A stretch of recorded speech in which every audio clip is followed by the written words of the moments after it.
Renato Gaúcho ficou bolado, tabu no clássico permanece e novidade no elenco do Fluminense para confronto válido pela Copa do Brasil. Fala, rapaziada do BTB Esporte, tudo bem, como vocês estão? Eu me chamo Yuri Duque, já estou preparado para mais um giro de notícias do Tricolor das Laranjeiras e é claro que eu estou falando do Fluminense Futebol Clube, mas antes preste atenção, aqui embaixo tem um botãozinho vermelho escrito inscreva-se, apertando nele de graça, não custa nada, você vai se tornar um inscrito do BTB Esporte, podendo acompanhar o nosso conteúdo diário, é claro, falando do Flusão para quem está acompanhando esse conteúdo. Já se inscreveu? Aperta no botãozinho do like aqui embaixo, também compartilha para mais e mais torcedores, para que dessa maneira todos possam acompanhar o conteúdo do Fluminense aqui no BTB Esportes. Fechou? Sem mais delongas, vamos ao nosso vídeo, porque temos muito que conversar, temos muito que falar, porque ontem foi dia de rodada pelo Campeonato Brasileiro, teve clássico vovô e o Fluminense perdeu o duelo para o Botafogo. Nós vamos falar sobre isso tudo, eu quero saber a sua opinião sobre esse duelo do Fluminense, deixa nos comentários aqui embaixo, porque ontem o Flu fez um primeiro tempo apático, um primeiro tempo fora do comum do que vinha sendo apresentado nos últimos jogos, muito abaixo. O Fluminense estava desorganizado, não estava atento, não estava entendendo o que estava acontecendo, o Fluminense muito abaixo da expectativa, essa é a verdade. E o torcedor entende que por muitos pontos o Fluminense foi mal nesse jogo. E aí o Renato fala até isso na coletiva, a gente já vai trazer alguns pontos, mas diz que faltou para o Fluminense jogar realmente. Não foi porque o Botafogo foi melhor, foi porque o Fluminense se omitiu de jogar futebol.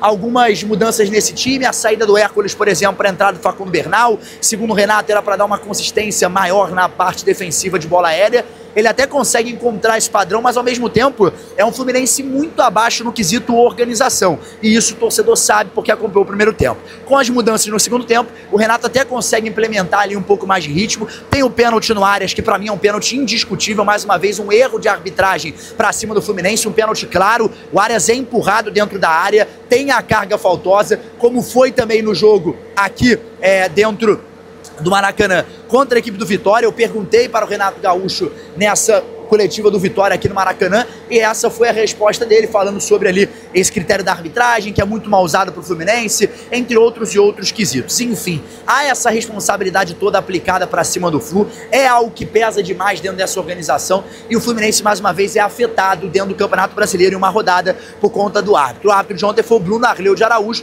muito abaixo desse quadro, uma arbitragem que não foi legal, inclusive com essa marcação, com essa não marcação do pênalti, que para mim foi um absurdo. Fechou? Vamos continuar falando aqui, porque o Renato Gaúcho ficou na bronca ao longo da coletiva de imprensa, isso por conta de dois quesitos. O primeiro, em relação à arbitragem, ele falou mais uma vez a opinião dele sobre o pênalti, logo na primeira pergunta, abrindo a coletiva, ele esclareceu tudo o que ele achou e você vai ouvir aí a opinião do Renato aqui na tela do BTB Esporte. Se liga na bronca que ele ficou com a arbitragem mais uma vez. Um pouco sua análise da partida e seu olhar sobre o que aconteceu. E gostaria que você comentasse também, você já falou sobre a arbitragem no último jogo, mas hoje, assim que deu o apito final, você foi lá falar com o árbitro, possivelmente pode ser mais uma vez pelo lance do pênalti, né? Novamente com Arias, eu queria saber se foi realmente isso e o que você, de fato, foi falar com o árbitro depois do apito final. Obrigada, boa noite. Boa noite a todos. Bom, quanto ao jogo, a gente não fez um bom primeiro tempo. A gente praticamente assistiu o Botafogo jogar. Segundo tempo, nós melhoramos um pouquinho, mas não foi o suficiente para pelo menos ter empatado o jogo, ou mesmo virado a partida. Então, o Botafogo, pelo que ele fez durante os 90 minutos, mereceu a vitória. Bom, aí é chovendo molhado a gente falar dos pênaltis, né? Eu vejo cada lance nos outros jogos, cada pênalti. Aí toda hora eles vão falar, o Renato está falando do pênalti, está falando da arbitragem. Eu acho que fica na consciência de cada um, né? Se falar se foi pênalti ou não. Na minha opinião, foi pênalti. Na minha. Mas eu respeito a opinião de qualquer um. Eu fui cobrar do árbitro. Cobrar não, eu fui falar com ele, que eu sou educado com todos os árbitros. Vou e converso, ele conversou educadamente comigo. Eu falei para ele por que ele não deu pênalti. Ele falou que não viu o pênalti e eu falei, pô, mas por que o VAR não te chamou? Ele falou que a pessoa no VAR teve a mesma opinião que ele. Então, o que eu vou fazer? Não adianta a gente ficar nadando contra a maré. Uns vão falar que foi pênalti, outros vão falar que não foi pênalti. Infelizmente, nós deixamos escapar um jogo que nós poderíamos ter jogado mais, até porque a gente não jogou durante a semana. Mas, infelizmente, nós não fomos bem e o Botafogo teve as melhores chances e soube aproveitá-las. E aí, torcedor, o que você achou dessa fala do Renato Gaúcho? Porque além dessa, ele também ficou boladão em relação ao gramado sintético do Estádio Olímpico Newton Santos. Foi questionado sobre isso, deu a opinião dele ali rasgando o verbo, falando que inclusive gramado sintético é feito para show e não para prática de esporte. Deixou a opinião dele ali muito chateado, o Renato, em relação a muitos acontecimentos. Lembrando que o Fluminense contra a União Espanhola jogou em um gramado sintético, mas com um elenco todo alternativo. E até poderia ter pego um remember e relembrar isso tudo que aconteceu. Enfim, há esse quesito, há esse questionamento, são pontos a se analisar e a se discutir sobre esse fator tão importante no cenário dessa partida, desse duelo contra a equipe do Botafogo, porque jogou no gramado sintético, jogou no Estádio Olímpico Newton Santos, e essa foi a opinião do Renato sobre o gramado sintético do estádio. Renato, boa noite. Marcos Eduardo, do canal Gato Mestre. Eu gostaria que você falasse de respeito a jogar na grama sintética. Se isso pode ter interferido alguma coisa na atuação ruim hoje do Fluminense, porque o Botafogo está mais acostumado. Obrigado. A grama sintética, ela é ruim para todo mundo. Mesmo um time que joga na grama sintética e está acostumado, ela é ruim. O jogador não consegue desenvolver o futebol. Qualquer jogador, ele não consegue desenvolver o futebol dele normalmente numa grama sintética. Muita gente opina sobre a grama sintética. Eu acho que cada presidente de cada clube tem direito de fazer o que bem entender. Na minha opinião, na minha simples opinião, que eu joguei durante 20 anos e estou há 40 anos no futebol, é simplesmente para o clube ganhar dinheiro, para poupar dinheiro na manutenção do campo, da grama. Por grama sintética, para fazer show, não desgasta o campo e entra dinheiro nos cofres. Dane-se o jogador. Essa que é a realidade. Então, como eu não sou presidente dos clubes, cada clube decide o que fazer, o presidente é quem manda. Eu, como ex-jogador, eu sou totalmente contra a grama sintética, em todos os sentidos. Eu costumo falar o seguinte, hoje mesmo estava falando com o nosso presidente sobre isso. Vai jogar numa grama sintética, o clube contrata o jogador por 10, 15 milhões de dólares, de euros, aí bota na grama sintética, o jogador estoura o joelho, o tornozelo, que é muito fácil, um tendão, que é muito fácil na grama sintética, e aí, de repente, por você poupar, sei lá, quanto é que custa para você fazer uma manutenção do clube por ano, 8, 10 milhões, aí você paga, às vezes, um jogador quase 100 milhões, o cara ganha bem mensalmente e estoura numa grama sintética. Mas então as pessoas que opinam sobre a grama sintética, é justamente por isso, e que nunca jogaram futebol.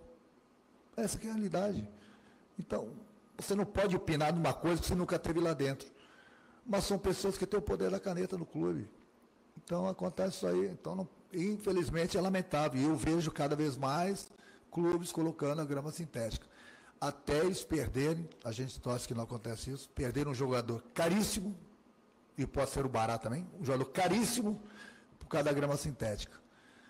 Então, simplesmente é isso, cada presidente faz o que quer, mas a verdade é que bota a grama sintética, não precisa gastar dinheiro na manutenção, vamos só deixar aqui para ganhar dinheiro. Dane-se o jogador. Resumindo, é isso. Último para encerrar aqui, Renato. Além disso, com o resultado no Clássico, o Fluminense perdeu ali a possibilidade de quebrar o tabu. Agora o Botafogo abriu 8 jogos de vantagem e o Fluminense vai ter que correr atrás dentro dessa circunstância para tentar virar essa situação e vencer o Botafogo no retorno ou numa possibilidade de encontro na Copa do Brasil, o que pode ser algo aí até a se pensar, porque o Fluminense e o Botafogo seguem vivos na disputa da competição. Inclusive, abordando esse assunto e falando sobre essa sequência da Copa do Brasil, o Fluminense tem confronto importante pela frente contra o Aparecidense nessa semana. O Fluminense enfrenta a equipe de Goiânia, o primeiro jogo é aqui no Maracanã, decide fora contra a equipe do Aparecidense, e essa partida é muito importante. Inclusive já foi questionado o Renato Gaúcho sobre a possibilidade de mandar um time reserva. Ele falou que vai pensar ao longo da semana no que ele vai fazer, o que ele vai usar, quais serão as peças utilizadas pelo treinador, para ele poder reorganizar o seu grupo e ver de que maneira ele vai aplicar essa equipe do Fluminense para esse duelo. Lembrando, é muito importante uma vitória, porque como vocês sabem, o jogo de volta é fora de casa, e para o Fluminense um resultado constante seria maravilhoso aqui dentro do Maracanã, perante o seu torcedor. A torcida tem que comprar o ingresso, tem que fazer barulho, tem que fazer a festa. Agora o jejum foi quebrado, o Renato acaba perdendo essa invencibilidade e vai ter novidade para esse confronto contra a Aparecidense. A grande possibilidade do Gabriel Fuentes aparecer entre os titulares para essa partida. O jogador que estava se recuperando de uma lesão muscular voltou à partida de ontem, não entrou em campo contra a equipe do O Botafogo acabou ficando de fora, o René foi o titular nesse confronto e o Fuentes agora deve retornar para essa partida aqui no Maracanã. Inclusive há a expectativa de que o jogador apareça entre os titulares para esse confronto. Seria a novidade nesse elenco do Renato Gaúcho, que teve agora também a sua sequência invicta quebrada, chegou a 7 jogos apenas, acabou perdendo o Clássico e perde essa sequência inicial invicta. Galera, é isso, vai chegando ao fim mais um vídeo aqui na tela do BTB Esportes. Quero agradecer a todo mundo que me acompanha até aqui, mas antes, pedir para você deixar o like, o compartilhamento é muito importante para que dessa maneira mais e mais torcedores possam acompanhar o nosso conteúdo diário aqui na tela do BTB. E é claro, também se inscrever aqui embaixo, compartilha para geral, é muito importante. Fechou? Galera, eu me chamo Yuri Duque, muito obrigado para você que me acompanhou até aqui. Nunca se esqueça, BTB Esportes em todos os lugares, inclusive no dia a dia do Fusão. Tchau, tchau!